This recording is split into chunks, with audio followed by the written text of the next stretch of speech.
नमस्कार, मैं अमर खान। आज होली है, होली का पर्व है। हर्ष और उल्लास के साथ पूरे देश के अंदर मनाया जा रहा है। आप सभी को मेरी तरफ से, मेरे परिवार की तरफ से और मेरे चैनल की तरफ से होली की बहुत बहुत बधाई और शुभकामनाएं। ये होली मनाई क्यों जाती है, छोटी सी जानकारी मैं आपको देता हूँ। हिरण्यकश्यप और प्रहलाद, आपने नाम सुना होगा। हिरण्यकश्यप ने विष्णु भगवान की कठोर तपस्या की। तपस्या करने के बाद उसने ये वर मांगा कि मुझे अजय कर दिया जाए, मुझे कोई मार ना सके। तो विष्णु भगवान ने उसकी तपस्या से खुश होकर उसको अजय कर दिया, अमर कर दिया। जब उसको अजय कर दिया, अमर कर दिया, तो उसके अंदर घमंड पैदा हो गया कि अब तो मैं मर ही नहीं सकता। वो प्रजा पर अत्याचार करने लगा, वो लोगों को परेशान करने लगा और अपनी जो ताकतें हैं उनका गलत इस्तेमाल करने लगा। उधर हिरण्यकश्यप का एक पुत्र था प्रहलाद। प्रहलाद विष्णु भगवान का बहुत बड़ा पुजारी था, भक्त था। वो चीज हिरण्यकश्यप को अच्छी नहीं लगती थी। वो नहीं चाहता था कि उसका बेटा प्रहलाद विष्णु भगवान की पूजा करे, उनका भक्त बने, क्योंकि वो ये चाहता था कि मेरे से बड़ा आज कोई है ही नहीं। वो अपने आप को सबसे ज्यादा बड़ा समझता था।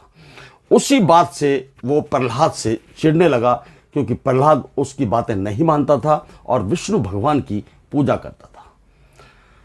देखिए, पहले भी घोर कलयुग था। उस वक्त हिरण्यकश्यप ने अपने बेटे प्रहलाद को मारने की प्लानिंग बनाई। हिरण्यकश्यप की एक बहन थी जिसका नाम था होलिका।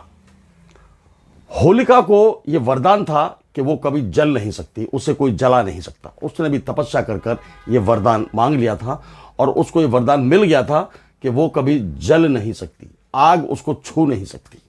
इसी बात का फायदा उठाकर हिरण्यकश्यप ने अपने बेटे प्रहलाद को मारने की प्लानिंग बनाई।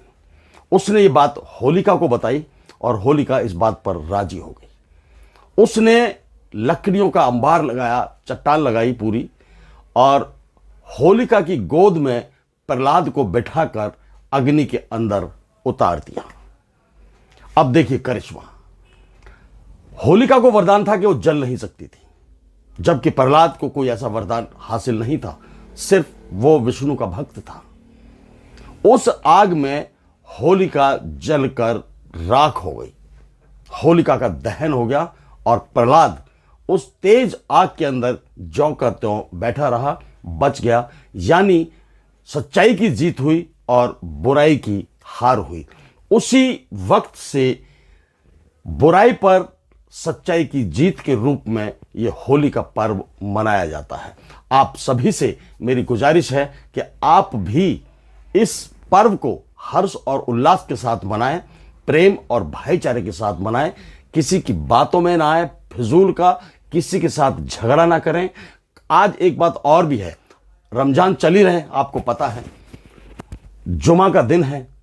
मुस्लिम भाई नमाज पढ़ने जाते हैं मस्जिदों में और हिंदू भाई होली खेल रहे होंगे उस वक्त।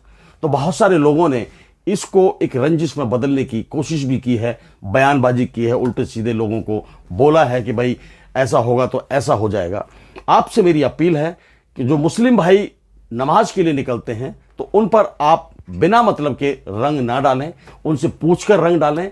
और मुस्लिम भाइयों से भी अपील है कि यदि गलती से किसी का रंग उनके कपड़ों पर पड़ जाता है तो उससे ना तो रोजे में ना नमाज में फर्क नहीं पड़ता है। आप उस बात को बुरा ना माने।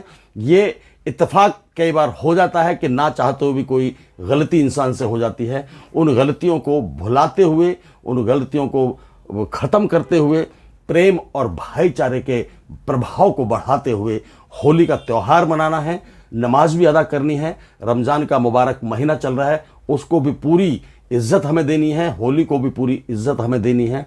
सब ने मिलकर होली का त्यौहार मनाना है, आपसी भाईचारे को बरकरार रखना है। यदि आप आपसी भाईचारे को बरकरार रखेंगे तो आने वाले वक्त में, आने वाले दिनों में ये लोग, हम लोग ही एक दूसरे के काम आते हैं तो हम आगे बढ़ते हैं, हम शिक्षित बनते हैं, हम रोजगार वाले बनते हैं, हम बिजनेसमैन बनते हैं। और एक दूसरे की सपोर्ट से ही इंसान, आज तक ऐसा कोई पैदा नहीं हुआ कि जो अकेला कुछ करके दिखा दे। दूसरे की सपोर्ट हमेशा चाहिए होती है, टीम वर्क हमेशा चाहिए होता है। तो सभी से एक बार पुनः मैं ये अपील करता हूं कि आप प्यार से, सौहार्द से इस त्योहार को मनाएं, कोई गलती ना करें, जानबूझकर गलती ना करें, और यदि किसी से अनजाने में गलती हो जाती है तो उसे भूल जाएं, उसके ऊपर कोई विचार ना करें, गुस्सा ना करें, लड़ाई ना करें, झगड़ा ना करें, बड़े प्यार से इस त्योहार को मनाएं और आनंद लें। जय हिंद, जय भारत, नमस्कार।